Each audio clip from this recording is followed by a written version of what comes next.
Topic इतना दिलचस्प होने वाला है कि आप है ना इस टॉपिक को देखने के बाद आपके पास जो रिपेयरिंग की मशीन आएगी ना उसमें आप कभी भी फंस नहीं सकते दोस्तों। आज मैं आपको वो सब बताने वाला हूँ कि मशीन में कैसी भी प्रॉब्लम आ जाए, धागा काटने की, सुई तोड़ने की, कपड़ा सकोड़ने की, टाप मारने की, तो दोस्तों इस ब्लॉग को देखने के बाद है ना आप 2 घंटे का काम आप है ना आधा घंटे में कर दोगे, यानी डायरेक्ट उसी पॉइंट पर पहुँच जाओगे कि मशीन हमें किस तरह से सही करनी है। तो आपका ज़्यादा दिमाग ख़राब नहीं होगा आज के बाद। अगर आपने ये टॉपिक देख लिया तो आज के बाद आपको कभी भी आपका जो है ना दिमाग ख़राब नहीं होगा रिपेयरिंग करने में। तो दोस्तों अब मैं आपको बताता हूँ कि इसके अंदर कहाँ से धागा काटती है मशीन, कहाँ से टाप मारती है, कहाँ से कपड़ा सकोड़ती है, कैसे सुई तोड़ती है। तो आज मैं सारे पॉइंट वो बताने वाला हूँ। तो दोस्तों चलते हैं फिर हम सबसे पहले हम चलते हैं दोस्तों इस सुई के ऊपर। दोस्तों ये जो सुई है ना हमारी, ये जो सुई है ना, अगर ये सुई सही से नहीं बंधी ना दोस्तों तो समझ लो पूरी मशीन के अंदर कितनी भी सेटिंग कर दो आपका जो है ना मशीन ठीक नहीं होने वाली। तो मैं आपको बताता हूँ सुई कैसे रखनी चाहिए। देखो मैं आपको एक बात बताता हूँ, ये भी मेरी जितनी बात अब मैं बताऊँगा ना दोस्तों सारी बात पॉइंट की होंगी। सबसे पहले हम क्या करेंगे दोस्तों, ये जो हमारी सुई है ना, देखो ये जो हमारी सुई है ये यहाँ लगती है, ठीक है। तो ये जो हमारा गज है ना दोस्तों, ये हमारा गज है ना, ये कच्चा गज है, यानी ये डेनिन का गज है। देखो डेनिन लिखा हुआ है यहाँ पे, तो ये देखो ये लिख रहा है डेनिन, ठीक है। तो ये जो ना गज तो अच्छा होता है लेकिन ये थोड़ा कच्चा होता है।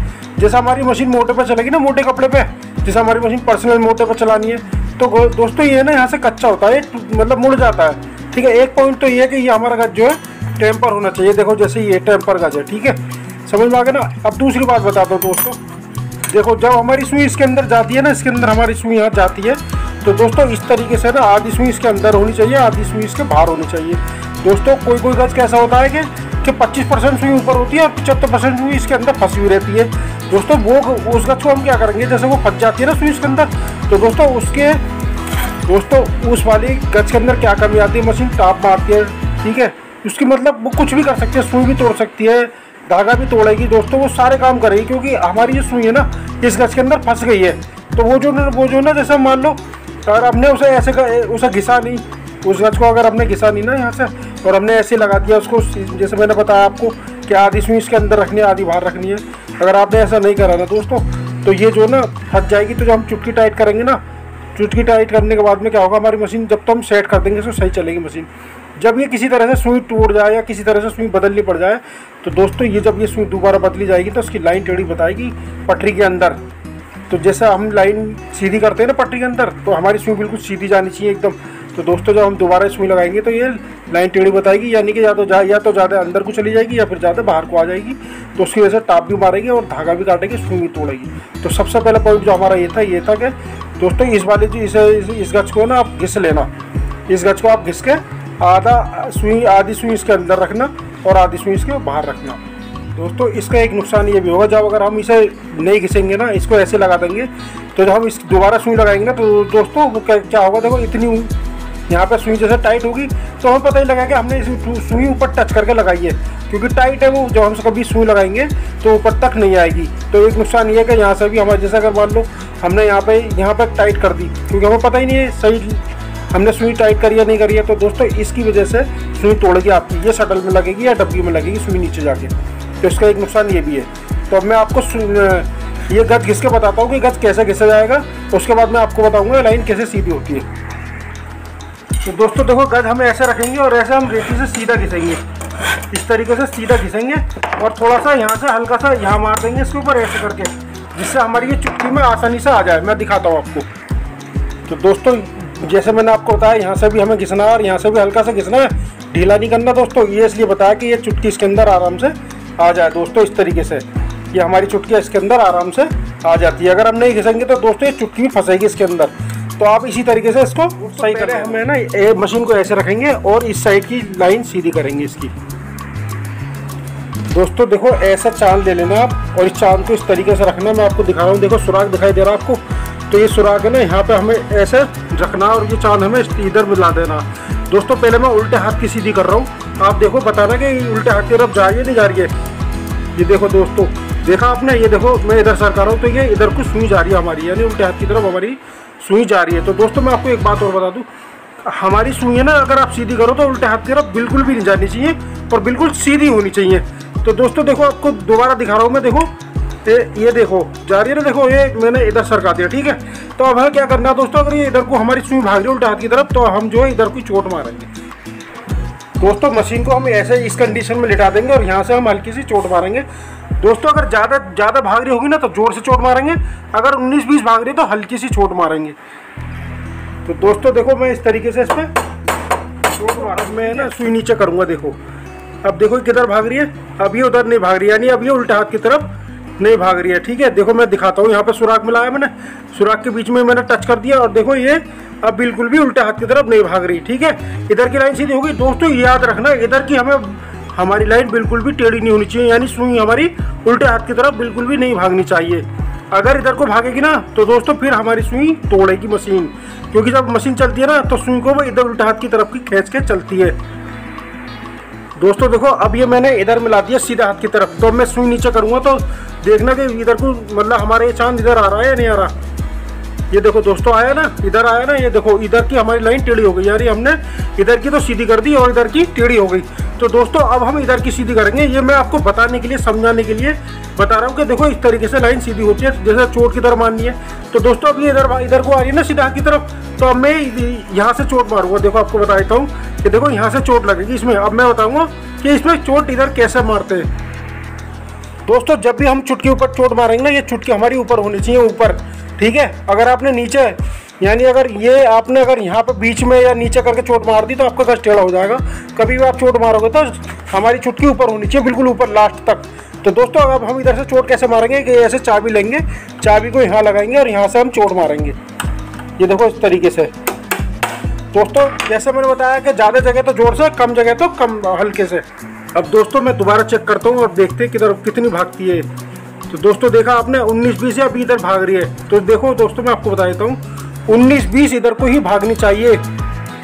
तो दोस्तों हमारी सुई है 19-20 इधर को ही भागनी चाहिए, क्योंकि जब मशीन चलती है ना तो सुई को ना इधर को खींचती है इधर को। तो ठीक है दोस्तों, हमारी 19-20 इधर को, मतलब अगर आप सीधी भी करना चाहो तो सीधी चला सकते हो। अगर 19-20 अगर इधर की टेढ़ी है ना तो कोई टेंशन मत लेना, ठीक है। क्योंकि सिलाई जब चलती है ना, सिलाई करती है मशीन, तो सुई को इधर को खींचता कपड़ा इस साइड में। तो ठीक है, ये आप इधर की ऐसा 19-20 रख सकते हो दोस्तों। पहले हम उस साइड की सीधी करते कभी भी, और जब इधर की उधर की सीधी हो जाती लाइन तो फिर हम इधर की सीधी करेंगे, राइट और लेफ्ट की। तो दोस्तों मैं आपको दिखा रहा हूँ कि ये किधर को जाएगी। तो दोस्तों देखो मैंने सुई का सुराग इसके यहाँ रख दिया, सुई के सुराग पे ये मैंने चांद टच कर दिया है। अब मैं सुई नीचे करूँगा तो दोस्तों देखो ये इधर को गई, ये देखो इधर को गई ना उल्टा हाथ की तरफ। तो दोस्तों मैं आपको बता देता हूँ दोस्तों, ये बता देता हूँ मैं आपको, जब हमारी सुई अगर इधर की तरफ भागती है ना उल्टा हाथ की तरफ, तो आप शटल को कितना भी अच्छा बांध देना, लेकिन आपकी मशीन टॉप जरूर मारेगी दोस्तों। देखो जैसे जैसे मैं आपको बताता जा रहा हूँ ना, उसी हिसाब से हर बात में मेरा पॉइंट होगा कि सुई किस तरीके से क्या काम करती है। तो दोस्तों जो उल्टी तरफ उल्टे हाथ की तरफ भागती है, तो अगर कितना भी सुई से अगर शटल इनों का अगर आप टच भी कर दोगे ना, तब भी मशीन टॉप मारेगी। क्योंकि जब सुई नीचे जाती है ना तो ऐसे जाती है सुई, मतलब शटल की नोक से हट जाती है, क्योंकि कपड़ा जब उस कपड़े के अंदर सुई जाती है ना दोस्तों, तो ये और इधर को हो जाता है, कपड़ा इधर को कर देता है। तो मैं आपको बता रहा हूँ ये इस तरीके से अगर आपकी सुई हुई ना इधर को भागेगी तो आपकी मशीन टॉप मारेगी। अब देखो दोस्तों अब ये इधर को भाग रही है ना, तो मैं यहाँ से चोट मारूंगा और देखो मेरी चुटकी ऊपर है। याद रहे आपको, कभी भी चोट मारनी है तो आप यहाँ से इस तरीके से चोट मारेंगे दोस्तों। आप चाहो तो टेपर भी मार सकते हो और आप चाहो तो सीधी भी मार सकते हो, इसको कोई टेंशन नहीं है दोस्तों। जब हम ये चोट मारेंगे ना तो ये चुटकी खोलेंगे एक बार, इसके ऊपर सरकाएंगे, क्योंकि चोट मारने से चुटकी नीचे आ जाती और सुई भी नीचे आ जाती है। तो दोस्तों कभी भी हम चोट मारेंगे ना तो इस तरीके से जो ना, चाहे आप इधर की लाइन सीधी करो, चोट मारोगे तो आप क्या करोगे, ऐसे ये जो चुटकी खोलोगे, चुटकी ऊपर सरकाओगे और सुई ऊपर सरकाओगे, उसके बाद ये चुटकी टाइट कर दोगे। अगर आपने ऐसे टाइट नहीं करा ना तो दोस्तों आपकी लाइन फिर टेढ़ी मेढ़ी सेट हो जाएगी, तो उसमें क्या नुकसान होएगा। अब दोस्तों मैं दोबारा, देखो मैंने चोट मार दिया ना दोस्तों, याद रहे अगर ज़्यादा भाग रही है तो जोर से चोट मारना, हल्की भाग रही है तो हल्के से चोट मारना। अब देखो मैंने लगा दिया है, तो मैं देखो अब दोबारा दिखाता हूँ आपको। ये देखो, देख रहे हो ना, अब ये बिल्कुल भी चांद हमारा इधर को नहीं भाग रहा, यानी उल्टे हाथ की तरफ नहीं भाग रहा, ना ये हिल रहा।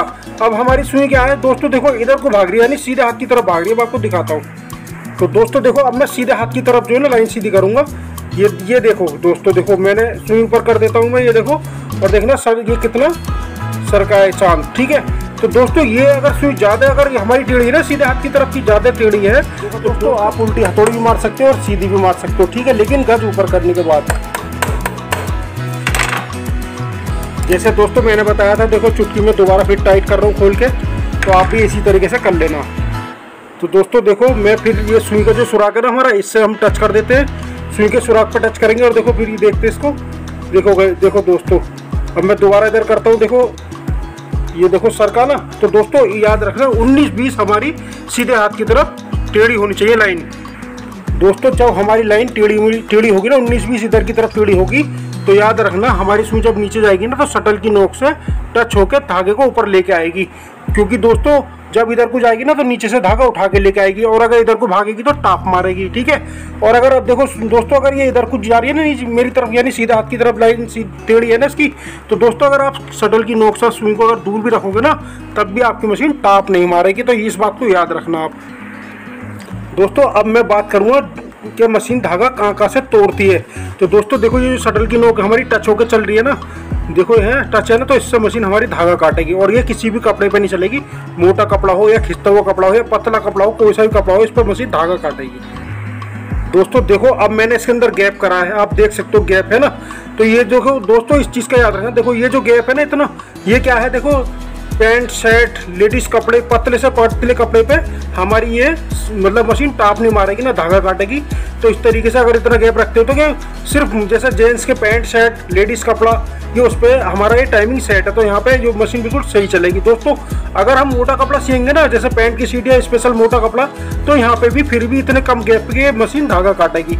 तो ये जो धागा काटने की बात है ना दोस्तों, मैं आपको वो चीज़ बता रहा हूँ। तो देखो ये जो इतना गैप जो मोटे पे नहीं चलेगा ना, स्ट्रेचेबल कपड़े पे चलेगा, सिर्फ ये मोटे पतले यानी जेंट्स पैंट शर्ट और लेडीज कपड़े पे पतले से पतले कपड़े पे इतना गैप चलेगा, याद है। तो दोस्तों ये जो ना आप इस बात को ध्यान में रखना। अब दोस्तों देखो मैंने है ना ये गैप कम करा है, ठीक है। तो देखो ये जो गैप है ना, ये देखो ये सिर्फ स्ट्रेचेबल कपड़े पर चलेगा, यानी हमारी सुई इसमें ना 19-20 बाल के बराबर इसमें गैप है। और अगर हम पैंट शर्ट या लेडीज कपड़े पर चलाएंगे तो दोस्तों यहाँ पे ना फिर भी धागा काटेगी मशीन।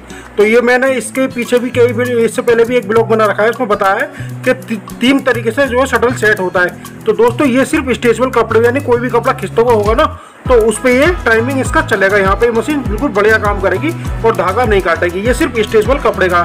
लेकिन अगर पैंट शर्ट या लेडीज कपड़े पतले से पतले कपड़े को अगर आप सीते हो तो यहाँ पे मशीन धागा काटेगी इतने कम गैप पे।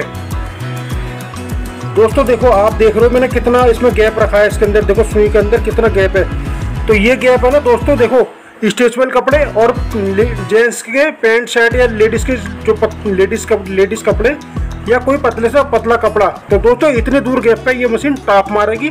ये जो टाइमिंग है ना दोस्तों, ये है मोटे कपड़े का, जैसे पैंट या कोई भी मोटा आइटम आप सीते हो तो ये सिर्फ उस पर ही चलाओ ना स्पेशल। तो देखो इस कटोरी में सुई ना लगे बस, और जितना हो सके ना इस शटल की नोक से दूर रखना इसको। बात करते हैं हम पटरी के सुराख की। दोस्तों जब आप जींस की पैंट या स्पेशल किसी मोटे कपड़े पे अगर आप चलाओगे ना, तो देखो ये जो हमारा सुराख है ना, एक सूत के बर्मे से इतना बड़ा, ये जो देखो एक सूत का बर्मा है, आप चाहो तो 1.25 सूत के बर्मे से भी इसमें सुराख कर सकते हो। और दोस्तों ये मार्केट में आपको ऐसी भी मिल जाएगी बनी बनाई। तो दोस्तों जब आप ये लेकर आओगे ना, तो इसमें धागा लगा लेना, बगैर धागे के नहीं चलाना। अगर धागा नहीं लगाया ना आपने तो ये आपको मतलब धागा काटेगी मशीन, ठीक है। मैं आपको धागा लगा के भी दिखाऊंगा। दूसरी बात दोस्तों, अगर आप पतले कपड़े पर चलाते हो जैसे चुन्नी हुई और पतला कपड़ा हुआ, तो देखो ये 16 नंबर और 14 नंबर का साइज़ है दोस्तों।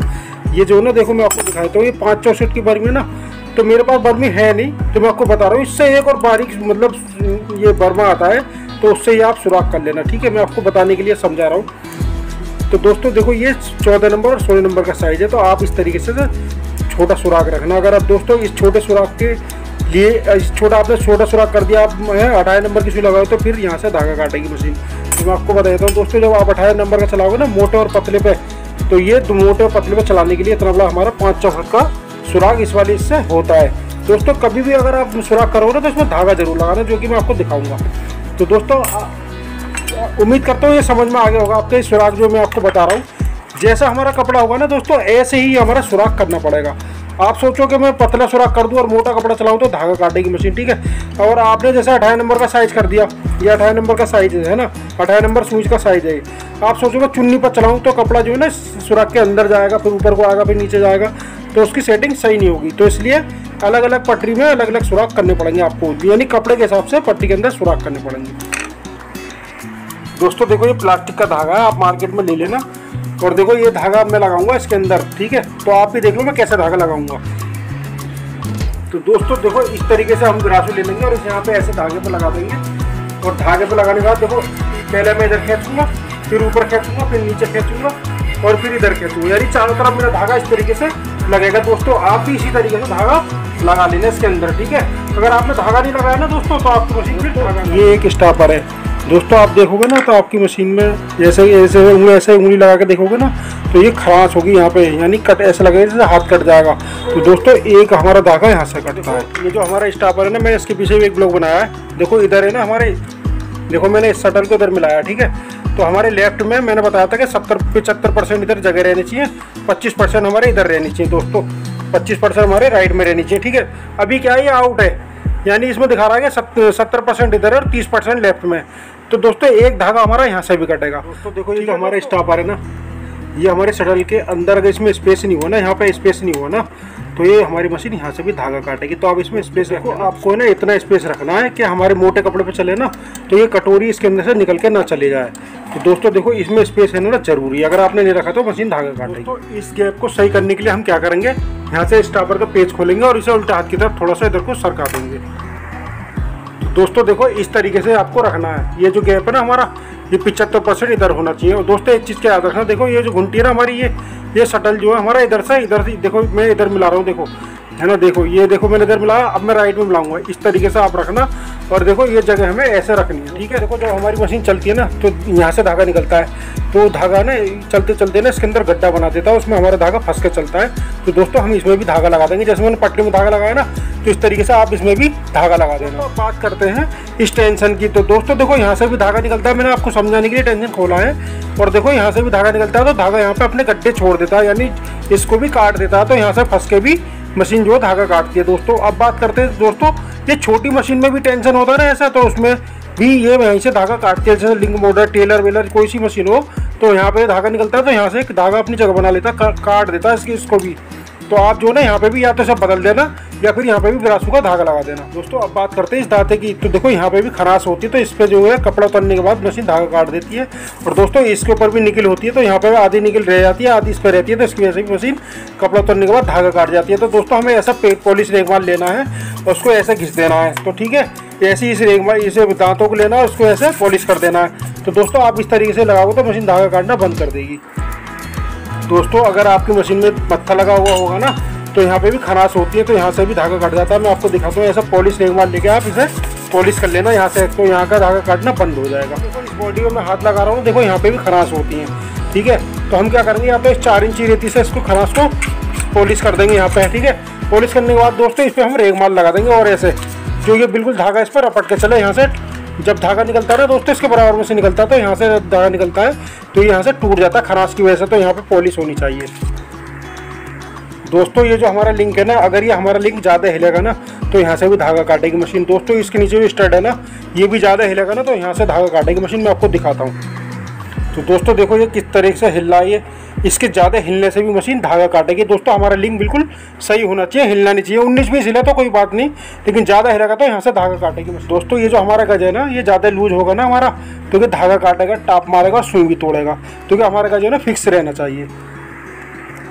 दोस्तों धागा काटने की एक वजह हमारी सुई भी होती है।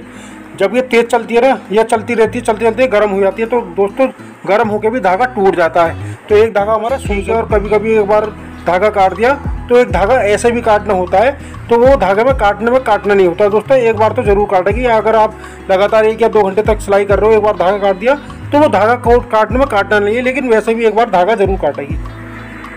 दोस्तों यहाँ पे इंडिकेट होता ना, तो कभी कभी क्या होता है, मशीन जब तेज चलती है तो यहाँ से अटक के भी मशीन धागा काट देती है, तो उसको भी कोई धागे में काटना नहीं होता। लेकिन एक बार यहाँ से चुरा के देख रहे हो तो यहाँ से भी मशीन धागा काट देती है, कभी कभी काटेगी, जैसे कहीं अटक जाता है धागा। एक रीजन उसका ये भी होता है धागा काटे। टेंशन में धागा देखो इस तरीके से लगाएंगे, दोनों थाली में से ऐसे निकाल लेना। निकालने के बाद यहाँ ब्रासो लगा लेना और 2 से 3 मिनट तक ऐसे करके 2 से 3 मिनट तक ऐसे कर लेना। और ये आप धागा लगा के थाली के बीच में कपड़ा डाल के इसकी सफाई कर देना इस तरीके से, ठीक है। दोस्तों एक ही सुराख में से हम बराबर अगर हम धागा निकालेंगे तो इसमें भी गड्ढा हो जाता है, तो आप धागा सुराख भी चेंज कर सकते हो, यहाँ से भी मशीन धागा काटती है। दोस्तों बात करते हैं इस चाल की। जितनी हमारी लंबी 2 नंबर पे, 1 नंबर पे या किसी नंबर पे चाल है ना, अगर उतनी लंबी नहीं हुई ना तो बैक चाल करने में मशीन धागा काटेगी दोस्तों। अगर ज़्यादा बड़ी हुई तब भी धागा काटेगी, तो इसलिए टाँके पर टाँका रहनी चाहिए। 19-20 छोटी है तो कोई बात नहीं है, मैं आपको दिखा देता हूँ चाल कैसी। देखो दोस्तों, मैंने जब सीधी चलाई थी ना तो इसका इतना बड़ा टाँका था, बैक करी तो इतना बड़ा टाँका, यानी बिल्कुल भी ये पीछे भाग नहीं रही। तो ये मशीन जो है ना बैक करने पर धागा काटेगी। तो एक रीज़न इसका ये है धागा काटने का। दोस्तों देखो, अगर हमने ये टेंशन ज़्यादा टाइट कर दिया, यहाँ से धागा टाइट ज़्यादा निकल रहा है तो मशीन यहाँ से भी धागा काटेगी, ठीक है। और ये जो हमारा ये स्प्रिंग है ना, अगर इसका जंप ज़्यादा है ना, ज़्यादा हार्ड है, तो ये मशीन यहाँ से भी धागा काटेगी। तो आप है ना इसको धागे के हिसाब से सेट कर लेना, जितना नीचे का टाइट होगा उतना ही ऊपर का टाइट होना चाहिए। इससे पहले मैंने एक ब्लॉग बना रखा है कि ये कितना टाइट होना चाहिए, सभी देख सकते हो। दोस्तों मैं बता देता हूँ, अगर ये स्प्रिंग हार्ड है तो ये हमें ना खोलना पड़ेगा धागा, ठीक है। अगर ये नरम है तो उसकी स्प्रिंग को हार्ड करना पड़ेगा और यहाँ से थोड़ा सा टाइट करना पड़ेगा। तो दोस्तों ये इसका रीज़न है, अगर यहाँ से सेटिंग सही होगी तो धागा नहीं काटेगा। अब बात करते हैं इस कैम और लट्टों की। तो दोस्तों देखो, ये जो है ना हमारा इस तरीके से इसका टाइमिंग होता है बिल्कुल सीधा। 19-20 अगर इधर या इधर होता है तो कोई टेंशन नहीं है दोस्तों। अगर ये ज़्यादा इधर होगा ना तो हमारी मशीन कपड़ा भी काट देती है धागे के साथ साथ। तो आप है ना इस तरीके से इस पर भी ध्यान देना कि बिल्कुल सेंटर में होना चाहिए इसकी सीध में। 19-20 की कोई टेंशन नहीं, इधर भी कर सकते हैं इधर भी। दोस्तों अब बात करते हैं टाप मारने की, मशीन कहाँ से टाप मारती है। हम क्या सोचते हैं, हमने शटल तो सही बांध दिया लेकिन फिर भी मशीन टाप मार रही है। तो दोस्तों अब मैं आपको बताता हूँ। देखो शटल की, अब देखो आप देख रहे हो शटल, ये स्विंग हमारी कितनी ऊपर है। तो दोस्तों इस तरीके से ही मशीन टाप मारती है। तो स्विंग कितनी नीचे रहनी चाहिए मैं ये आपको बताता हूँ। तो दोस्तों देखो, शटल के अंदर पूरा सुराख हमारा सुई का आना चाहिए। अगर आप ऐसे रखोगे तो टाप नहीं मारेगी मशीन। दोस्तों देखो, ये है कुंडी और ये इसके अंदर है जेड। और मैं आपको ये देखो, जेड अगर हमारा 19-20 अगर ऐसे या ऐसे घूम जाता है ना दोस्तों, अगर ऊपर को घूम गया तो सुई ऊपर आ जाएगी, तो उसकी वजह से मशीन टाप मारेगी। और अगर कि नीचे को चले जाएगा ना ज़्यादा, यानी घूम जाएगा, तो ये सुई तोड़ेगी दोस्तों। तो जेड के ऊपर नीचे से, यानी कि जेड का टाइमिंग खराब होने से हमारी या तो 2 कमी आएंगी, या तो हमारी मशीन सुई तोड़ेगी या फिर हमारी मशीन टाप मारेगी। तो एक टाप मारना और सुई तोड़ना जेड की वजह से भी होता है। तो दोस्तों आप है ना इसे सही कर लेना, देख लेना, मैं आपको बताता हूँ ये सही कैसे है। जब ये चुटकी हमारी नीचे आएगी तो 19-20 ऐसा हमारी उंगली दबनी चाहिए, तो इसका सही टाइमिंग है ये। दोस्तों जैसे मैंने पहले बताया था, गज अगर हमारा लूज होगा तो यहाँ से भी टाप मारेगी मशीन। दोस्तों एक बात और बता देता हूँ। दोस्तों अगर हमारा शटल कट जाएगा ना, ऐसे कट जाएगा शटल और हमारी कटोरी ज़्यादा कट जाएगी, तो एक टाप हमारा यहाँ से भी मारेगी मशीन। दोस्तों देखो, हमारी सुराख के पीछे कितनी जगह है इस पैर के अंदर। दोस्तों यहाँ से भी मशीन टाप मारती है और मैं इसको बता देता हूँ कि कैसे रखना चाहिए। दोस्तों इस गज को जब हम मोड़ेंगे ना, इसको ज़्यादा से ज़्यादा ऊपर कर देना। अगर आपने नीचे गज पे ही मोड़ दिया ना तो ये ऊपर नहीं उठेगा, और जैसे हम गोटे से ऊपर उठाते हैं ना पैर को तो वो कम उठेगा। तो मैंने तो ये ऊपर कर दिया, तो आप भी इस तरीके से ऊपर सरका देना। और सरकाने के बाद है ना आप इसे यहाँ से ऐसे चोट मारना ऐसे। तो दोस्तों आप देख सकते हो मैंने कितना कम इसमें गैप कर दिया है। तो ये कम से कम गैप रहना चाहिए यहाँ पे। अगर आपने ज़्यादा गैप रखा ना तो दोस्तों उस वजह से भी मशीन टाप मारती है, चाहे आप कितना भी अच्छे शटल बांध लेना। ये जो गज हिलता है ना हमारा, इसके हिलने से मशीन टाप मारती है। और देखो ये पैर देख रहे हो, पैर कैसे हिल रहा है, लेफ्ट राइट कैसे हो रहा है। ज़्यादा अगर ऐसे लेफ्ट राइट होगा तो मशीन हमारी सुई तोड़ेगी। तो ये हिलना नहीं चाहिए, ना हमारा गज हिलना चाहिए ऐसे, और ना हमारा ये पैर हिलना चाहिए। ये पैर क्यों हिल रहा मैं ये आपको ये दिखा देता हूँ।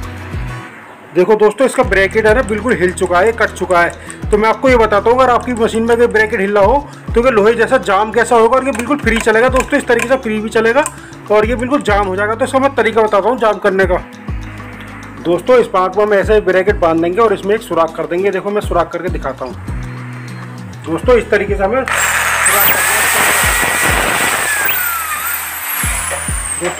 सुराख करना है इसमें एक। दोस्तों सुराख करने के बाद हमें ऐसा पीतल की एक कील लगा देनी है इसके अंदर और इसे ठोक देना है। दोस्तों इसमें सुराख करके ऐसी एक पीतल की कील लगा देनी है। आप देख सकते हो मैंने इसे ऊपर से ठोक दिया है। तो आप इस तरीके से पिन लगा लेना, तो जो इसके पीछे का गैप है ना वो ख़त्म हो जाएगा। तो दोस्तों देखो इसे मैं ठोक रहा हूँ ना, तो ये पिन हमारी ज़्यादा निकल रही है, तो हम इसे निकाल के थोड़ा पिन घिस देंगे। तो दोस्तों देखो ये मैंने बांध दिया इस तरीके से, और इसे हम हल्की सी पिन ऐसे घिस देंगे। दोस्तों हल्की सी घिसेंगे, अगर ज़्यादा भी घिस जाएगी तो कोई टेंशन नहीं है, आप दूसरी पिन लगा देना। दोस्तों आप कभी भी अगर ये ब्रैकेट चलाओगे ना तो ये कोली लगा लेना, बगैर कोली लगाए आप ब्रैकेट नहीं चलाना, नहीं तो टेढ़ा मेढ़ा घिस जाएगा वो और हिलने लग जाएगा। तो दोस्तों देखो ये इस तरीके से लगाते हैं, मैं आपको दोबारा दिखा देता हूँ। देखो मैंने पहले पत्ती वाला ब्रैकेट लगाया था, उसके बाद ये गुटके वाला ब्रैकेट लगाया था, उसके बाद मैंने ऐसे ठोक दिया दोस्तों। और देखो ये आराम से चलने लगा और ये हिल नहीं रहा, बिल्कुल पत्थर की तरह जाम हो गया। मैं आपको दिखाता हूँ। दोस्तों देखो, अगर हम स्प्रिंग लगाते हैं ना 19-20 हिलना बंद हो जाता है, लेकिन मैंने ये आपको ऐसा काम बता दिया है कि स्प्रिंग भी नहीं लगाओ ना तो तब भी ये लोहे की तरह जाम होगा और देखो बिल्कुल फ्री चल रहा है और हिल भी नहीं रहा है। दोस्तों 19-20 हमारा जो गज हिल रहा था ना वो भी हमारा टाइट हो गया, और गज टाइट करने का भी मैं आपको बताता हूँ। दोस्तों इस पिन पे ये पेचकस लगा के ऐसे हथौड़ी मार के इस पिन को हम तोड़ देंगे दोस्तों इस तरीके से, ठीक है। और देखो हमारा ब्रैकेट चल गया और हिल भी नहीं रहा। दोस्तों जब स्प्रिंग लगाओगे तो क्या आपका जो पैर गज है ना ये भी हिलना बंद हो जाएगा। तो जब आप ये ब्रैकेट टाइट कर लोगे ना तो ये गज हमारा हिलेगा नहीं। 19 पे जाकर ये हिलता है तो आप इस तरीके से दोस्तों इसमें पेचकस से भी टक मार कर टाइट कर सकते हो।